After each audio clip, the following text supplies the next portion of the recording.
what does it really take for a military unit to earn the name Invincible? Well, today we're going to dive into the story behind just such a name, the 24th Battalion of the East Bengal Regiment, better known as the Durjoy 24.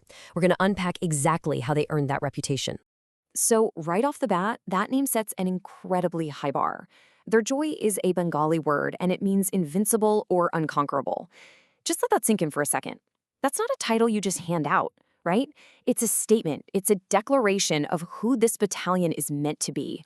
So that's the big question, isn't it? How do you actually earn a name like that?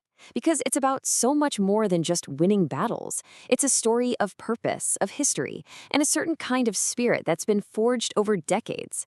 So let's peel back the layers and see what really went into building the Invincible 24. All right, so who are we talking about here? The Durjoy 24 is an elite infantry battalion in the Bangladesh Army, and they're part of the East Bengal Regiment, which is a pretty big deal. It's actually the oldest and largest infantry regiment in the whole country.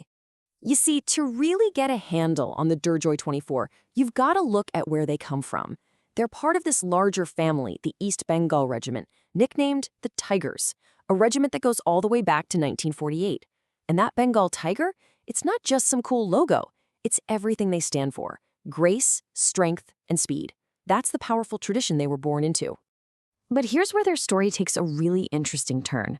You see, a lot of the older battalions in the regiment, they were literally forged in the fires of the 1971 Bangladesh Liberation War. The Durjoy 24, though, their story begins after all of that. And you can see that gap pretty clearly right here. The regiment was central to the war for independence in '71. But the 24th Battalion wasn't even created until 1982. Their formation really marked a new chapter. It was a shift, moving from being a force that won independence to becoming a modern army built for a whole new set of challenges. So they were officially stood up on August 1st, 1982. And when they were formed, the planners were really smart about it. They took these grizzled, battle-tested officers from the older units and mixed them with a fresh batch of new recruits. What you get from that is this amazing blend. Old school wisdom meets new school energy. And that contrast is super important because it really gets to the heart of their mission. While the older units proudly carried the legacy of that independence struggle, the Durjoy 24 was tailor-made for what was coming next.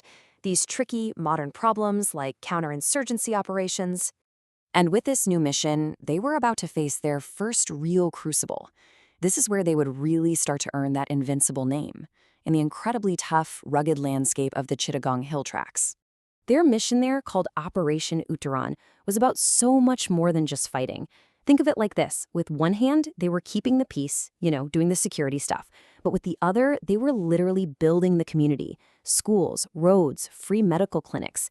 And this wasn't some side project. It was a core part of the strategy. It was a way to build trust and to show that strength isn't just about having guns. Okay, so the skills they perfected back home, well, it didn't take long for the rest of the world to notice.